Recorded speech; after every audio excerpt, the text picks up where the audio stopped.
Professor Vexer stood at the front of the lecture hall, his emerald feathers catching the light from the holoscreen behind him. The deep violet of his plumage made him look like a living jewel against the dark backdrop. He swept his sharp golden eyes across the room before speaking, lingering for a moment on the front row where his most regular attendees sat. 3 sleek Volari, 2 scaled Lixens, and 1 lone human. He cleared his throat with the low, resonant rumble that always signaled something serious was coming, a trait of his people that students had learned to respect. His slender, forked tongue flicked out briefly, coating his beak-like mouth with a thin protective sheen that kept it from drying during long lectures. The neural link at the base of his neck hummed to life, connecting seamlessly with the classroom system. The familiar warm pulse spread through his skull as the connection locked in. He was already speaking before he even glanced back to confirm the screen was ready, his voice steady and commanding. Today's topic, he announced, hands folded formally behind his back in the posture he hoped looked scholarly, is one of the heavier chapters in galactic history, the extinction of sapient species and the lasting scars it leaves on our shared civilization. He paused, his crest feathers flattening slightly against his head in an unconscious sign of unease. I have to admit, this subject has never been one I enjoy teaching.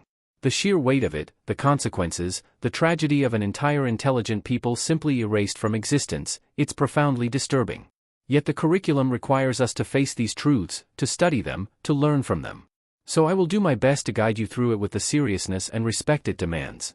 The screen behind him shifted, displaying the title slide of his carefully prepared presentation.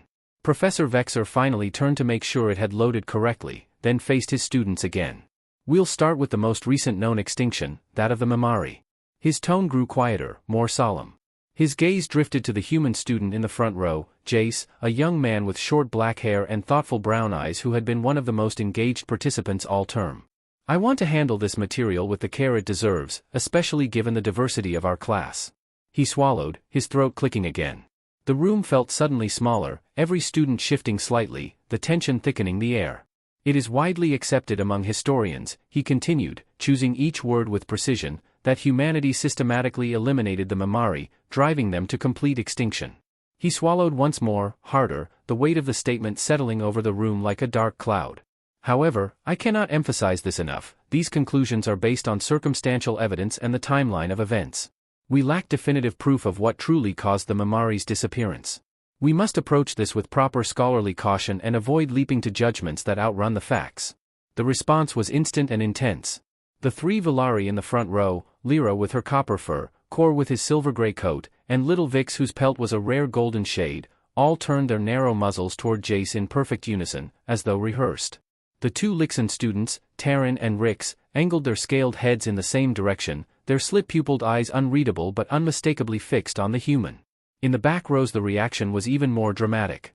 Unlike the Volari and Lixens, who were themselves predator species, though far less dominant hunters than humans, the herbivore students reacted with pure alarm. A leopard girl, her long ears trembling and huge dark eyes wide with fear, actually stood and shoved her desk backward with a loud scrape that made half the class jump. The sound set off a chain reaction.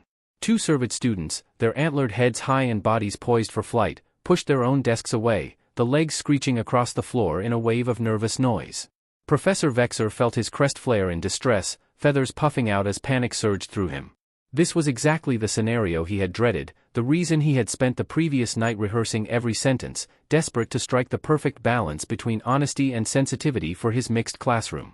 And now, despite all his careful planning, he was watching it unfold. Jace, the human student, sat alone in the front row, cut off from his classmates by an invisible barrier of suspicion and fear, his cheeks flushing with a mix of embarrassment and obvious pain. The professor said it was just theory. Jace spoke up, his voice quiet but steady. Not proven. You all heard that part, right? That we don't actually know for sure what happened. From the back a Servid boy named Torin found his courage. My herd's memory keepers still share stories from the elders. They say humans hunted the Mamari to the last one. His antlers twitched nervously. The Mamari could copy any species, slip into any society.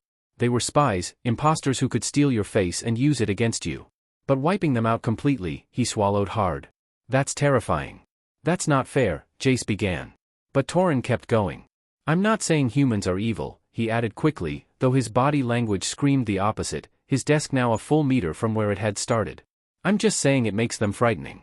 Really frightening. Professor Vexer felt the lecture slipping from his grasp like sand through talons. He raised his voice, sharp and commanding, crest fully erect in the dominance display his species used when reasserting order. I will not tolerate disrespect in my classroom, and certainly not disrespect rooted in rumors and centuries-old speculation. We are scholars here, or we are supposed to be. We work with evidence, with verifiable facts, not fear-mongering and prejudice. But one of the leprosy students, a young female named Mira, lifted a trembling paw. When Professor Vexer nodded reluctantly, she spoke softly. Professor, the humans were at war with the Mamari. That's documented fact, not theory. And even if we're not 100% sure about total extinction, maybe a few Mamari are still hiding somewhere. We know humanity killed thousands, maybe millions. You're always telling us academic honesty means facing the past no matter how uncomfortable. How can we learn from history if we pretend the ugly parts don't exist? The silence that followed spread like frost across glass, touching every desk, every student. Professor Vexer felt it settle over him too, cold and heavy. He realized with growing dread that he had been backed into an impossible corner. Defend Jace too fiercely and he would seem to dismiss legitimate historical questions. Let the discussion run unchecked and he would be allowing open discrimination against a student based solely on his species. His mind raced for the perfect response that would restore order, protect Jace, and still teach the lesson he had planned. He opened his beak, uncertain what would emerge, when Jace suddenly stood. The motion was swift and decisive, startling nearly everyone. Professor Vexer's heart lurched. For one awful second he feared violence, imagined Jace shouting or worse, imagined emergency protocols and scandal and expulsion forms. But Jace simply reached slowly into his pocket, palms open and visible so no one could misinterpret the gesture. Look, Jace said, voice calm and steady now, I'll be straight with you all. I wasn't exactly a star student before I got to Galileo University. Grades were average, study habits terrible, didn't really care about any of it. He pulled out a slim data slate and held it up for the room to see. But I've been trying harder here. Trying to learn, to belong, to be part of this place. And right now I can tell you're all really curious about what actually happened to the Mamari. He paused, looking around, meeting the eyes of the students who had moved their desks farthest away. So here's what I'm going to do. I'm going to ask my grandpa. Right now. Live. Professor Vexer blinked, crest flattening in pure confusion. Your grandfather? Jace was already tapping commands, routing the call through the university's FTL relay. Yeah. Grandpa fought in the Mamari War. Front lines. If anyone knows the real story, it's him. Shock rippled outward like a stone dropped in still water. Students who had been whispering fell silent.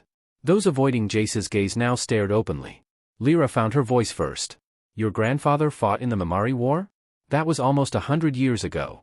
93, Jace confirmed without looking up. Humans live a long time with modern medicine. Grandpa's 120, but sharp as ever. He glanced at Professor Vexer. Permission to patch him to the main screen? Everyone should hear this from someone who was actually there. Professor Vexer stood frozen. This was unprecedented, expensive, completely against every rule in the faculty handbook. He should refuse, regain control, dismiss class, file an incident report. But another part of him, the part that had become a teacher because he believed knowledge should serve truth, not comfort, recognized an opportunity no textbook could ever match. A living witness. He exhaled a long, weary sigh that rattled in his chest. The situation could not possibly get worse. Very well, he said, disconnecting his own implant from the display. You have permission. Connect to the main screen. Jace's fingers flew across the slate. The classroom screen flickered through the standard connection graphic, rotating icons of the council species, then resolved into an image that made Professor Vexer seriously question his caffeine intake. An ancient human man filled the display, skin weathered like old leather, eyes bright blue and piercing beneath bushy white brows. He wore a wide-brimmed brown hat and a truly spectacular mustache that drooped past his chin on both sides like twin white waterfalls. He squinted at the screen, taking in his grandson surrounded by alien students. Jace, the old man growled in a voice rough as asteroid gravel, thick with an accent the professor couldn't place, you got a hell of a nerve, boy. 11 months since you bothered to call your grandpa, and now you drag me onto some fancy alien video call in front of a whole classroom. He leaned closer, mustache bristling. Your mama teach you no manners at all? You raised in a damn barn? Jace flushed. Hey, grandpa. Sorry. It hasn't been a full year. I called on your birthday, remember? That was only 11 months ago, the old man cut in, sarcasm dripping. Big improvement. I stand corrected. Clearly I was overreacting. He sat back, folding arms thick as bridge cables across his chest. Let me guess. You need money. No, Grandpa, I don't need money. Jace glanced at the class, then back at the screen. We were talking about the Mamari in class. Things got tense. Some students think humans wiped them out. But we didn't, right? Their extinction wasn't direct? The old man's eyes narrowed. He scanned the room slowly, taking in every wide-eyed alien face, every nervous ear twitch, every desk still pushed out of place. Then he did something nobody expected. He laughed. Not a polite chuckle, not a nervous titter, but a full, rolling belly laugh that doubled him over and left him wheezing for breath. He laughed so hard he had to snatch off his hat to wipe his eyes. The classroom sat in stunned, uncomfortable silence, watching this ancient human lose it completely. Finally he straightened, still chuckling, and replaced his hat. Lord Almighty, he wheezed, the poetry of you calling me today of all days. Ray, you got no idea. His grin faded into something more serious. But fair warning, your mama's gonna skin us both when she hears about this. Professor Vexer found his voice. Excuse me, sir, this is Professor Vexer. What exactly is going on? Why would Jace's mother object to discussing historical events? The old man fixed him with a stare sharp enough to cut hull plating. Then he looked back at Jace. Yeah, Grandpa, Jace echoed, confusion clear, Mom wasn't even born when the war happened. What's she got to do with it? The old man sighed, removed his hat again, and turned it slowly in his hands like he was buying time. All right, he said at last. All right. Past time this came out. He looked straight into the camera, addressing the entire room. The history you all learned, the official version, is mostly about the war itself. Battles, tactics, casualties. What the books leave out is what happened after the shooting stopped. And that omission was deliberate, courtesy of the Galactic Council back then. Professor Vexer felt his blood chill. Here it came, the extermination campaigns, the death squads, the final solution. After the war, the old man continued, the Mamari survivors were a problem. Not because they were still fighting, they were beaten, terrified refugees. Problem was they could copy anybody. Steal DNA, wear your face, walk into your house, your Senate, your bedroom. Trust broke down everywhere they went, and we didn't have reliable detectors yet. The council held emergency votes. Months of arguing. Finally a majority decided the only answer was total extermination. Wipe the Mamari out to the last child so the galaxy could sleep easy again. The room went dead quiet. Vexer braced for the part where humanity led the purge. But the old man's eyes blazed. Humanity said hell no. We just lost millions keeping the galaxy from eating itself alive. We weren't about to let it choke on its own panic the second the war was over. We told the council if they raised a finger to finish the genocide, we'd take our fleets, our worlds, our people, and we'd walk. We'd fought for freedom, not for the right to become monsters. A collective gasp rippled through the room. We didn't just vote no, the old man said, voice ringing with pride. We offered the Mamari sanctuary. On Earth. Protection, citizenship, a fresh start. Strict rules, no infiltration, no deception, live honest or don't live at all. And because Mamari can breed with any sapient species, and because humans are apparently hopeless romantics, we started mixing. Hybrids. Second generation, third, fourth. The dangerous traits went dormant. Mostly. Professor Vexer's crest was fully flattened in shock. The room erupted, questions, gasps, desks forgotten. The old man raised a hand for quiet. Shapers, Mamari, proposed it themselves. Their hybrids rarely inherit full shifting. Only kicks in under extreme stress, life or death survival stuff. Over generations the traits blend, dilute, sometimes evolve into something new. Today maybe 5% of Earth's population carries Mamari blood. He looked straight at Jace, eyes softening. Your grandma's pureblood Mamari, son. Your mom's first-gen hybrid. Which makes you second-gen. About as human as I am sober on Sundays. Jace went white as printer paper. The old man shrugged. We kept it quiet 50 years because the council paid us blood money to let the old guard die without disgrace. After that the lie was just easier. Fit the story everyone wanted about humans being the big bad wolves. Nobody bothered updating the textbooks. He tipped his hat to the stunned classroom. Tell your professors to fix their lesson plans. The Mamari aren't extinct. They're family. The feed cut to black. For a long moment nobody moved. Then Lyra, the copper-furred Valari who had started the desk shoving, stood, walked straight to Jace, and pressed her forehead to his shoulder in the formal Valari gesture of deepest apology. One by one the others followed. Even Mira, the lepery girl who had moved her desk farthest, came forward, ears trembling, and offered the traditional bow of contrition. Jace looked like he didn't know whether to laugh or cry. Professor Vexer finally found his voice. Class dismissed, he croaked. And, tomorrow we will all owe Jace a sincere apology. Every single one of us. As students filed out in hushed, thoughtful clusters, Vexer watched Jace linger by the door. "You okay?" the professor asked quietly. Jace managed a shaky grin. "I think I need to call my grandma. Apparently we've got a lot to talk about." He paused, then added, "Also I might be 5% extinct. Family reunions just got interesting." Vexer watched him go, then turned to the presentation he'd spent weeks preparing.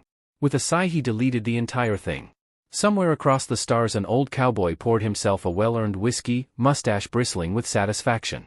And across the galaxy, history professors suddenly had a very long night of revisions ahead. Because humanity didn't erase the Mamari. We married them. And that, students, is the most human thing of all.